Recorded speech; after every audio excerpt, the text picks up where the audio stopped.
So North Korea announced late last night, overnight, early this morning, that they successfully tested a hydrogen bomb. American technology and other sources did identify a um, a tremor, an earthquake, and some radiation, which is an indication of a nuclear test, and they detected it near North Korean test facilities. So alarms have gone off. They do believe that there was a nuclear test of some type. However, they do not believe that this was an actual hydrogen bomb test, the hydrogen bomb being far more powerful than the standard atomic bomb. North Korea has nothing except for their nuclear ambitions.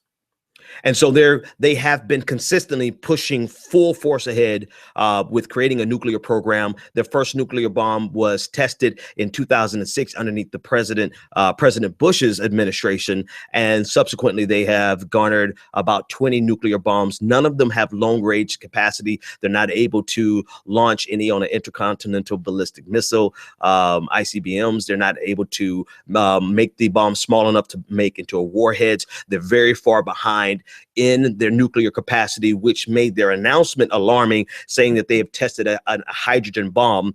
The actual results from what we detected in a standard, let me just read this to you, an estimated explosive yield of 6 kilotons and a quake with a magnitude of 4.8. The U.S. reported 5.1.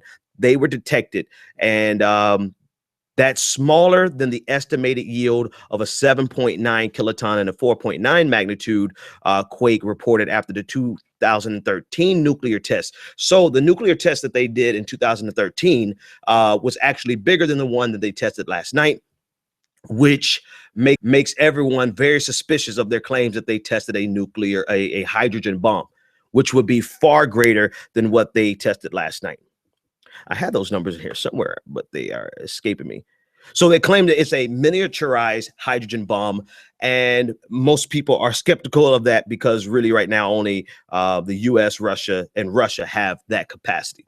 Now, I got a great email from Vox. If you're not subscribed to Vox, you should, because after I read the Associated Press extensive report on it, and I read another source, Reuters, extensive report on it, I got some sentences from Vox News which really summarize everything that I've been reading all day long.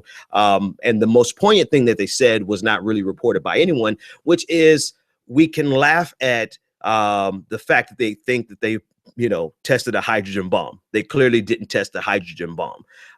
But we should not laugh at their ambition and the pace with which they're moving towards full nuclear capacity and the potential. Now, this is from the New York Times, David Singer, the potential that capacity has to destabilize the region, which is why we are looking very closely and strongly rather at China for them to get involved, because nothing would be more detrimental to China's progress than to have a nuclear North Korea and the conflict that would ensue. Not necessarily because North Korea has any type of antipathy towards China. They're both authoritarian styled regimes, but because of the destabilizing force that a nuclear North Korea would cause in that region.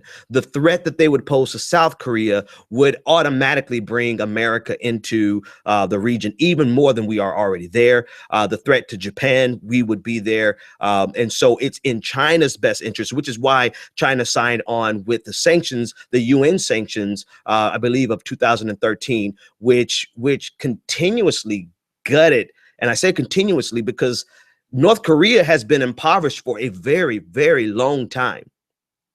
And so the economic sanctions that China signed on with in 2013 gutted them even further.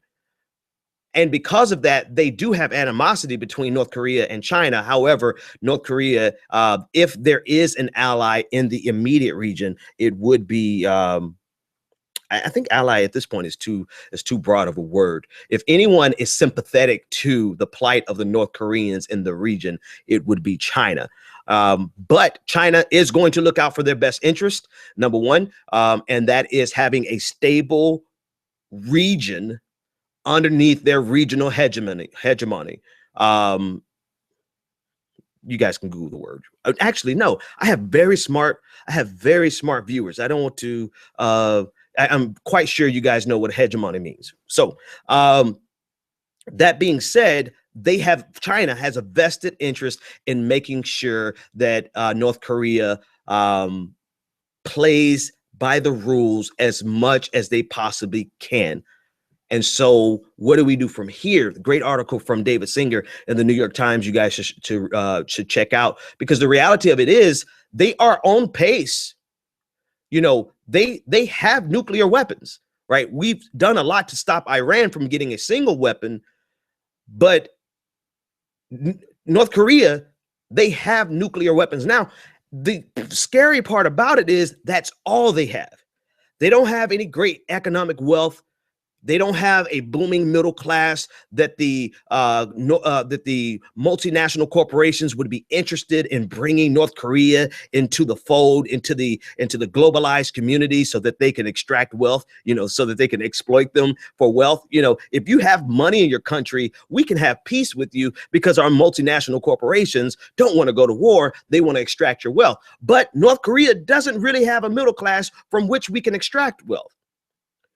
They don't have any oil. They don't have many natural resources that people want. There's really nothing that anyone wants from North Korea. So all North Korea has is their nuclear capacity. And the delusion, this is the real thing I wanted to talk about, is the delusion that their people are under, and this overwhelming fear of the United States invading North Korea. Now, I'm not going to be foolish and say it's not without precedent. It's not without some validity in terms of historical precedent. But I cannot imagine that there's anyone reasonable in America who honestly believes that we would have a leader who would be interested in invading North Korea.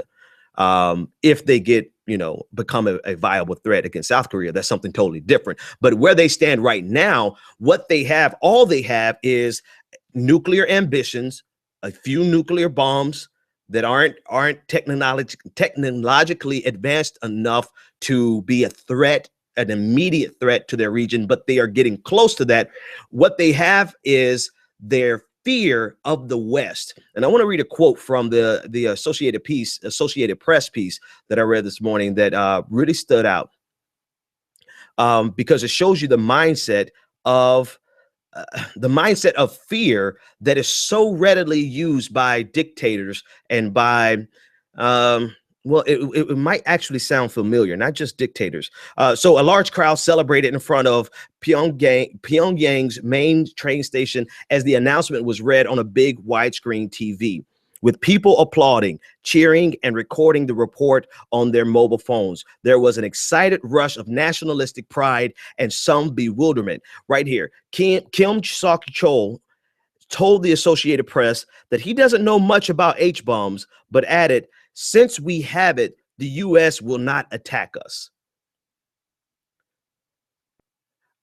This reminds me of what was it, 2 months ago when Turkey shot down a Russian fighter jet. And some of the quotes that they took from the people, actually not the quotes, there was actually a research saying that 2/3 of Russians believe that the United States is going to invade. Like the United States is a imminent threat and is going to invade. We talk about this all the time on the show, and I couldn't talk about this story without pointing this out. Fear is a hell of a drug, man. Fear will keep you in power as long as you can generate a new boogeyman. Notwithstanding America has baggage across the globe. Realistically, today, the United States is not going to invade Russia, and the United States, unless North Korea becomes an imminent threat to South Korea, the United States is nowhere near going to invade North Korea, but their populations overwhelmingly believe this. 2/3 of Russians think the United States is going to invade. That is a powerful tool for people who want to remain in power. Likewise, I guarantee you, if you poll the poll Americans, I was going to throw this at the feet of conservatives, but poll all Americans, I think we would probably find, and somebody could, this, I'm sure this data exists right now. I just didn't pull it for the show, but I'm sure you're going to get more than 50% who believes that ISIS is an imminent threat to the United States.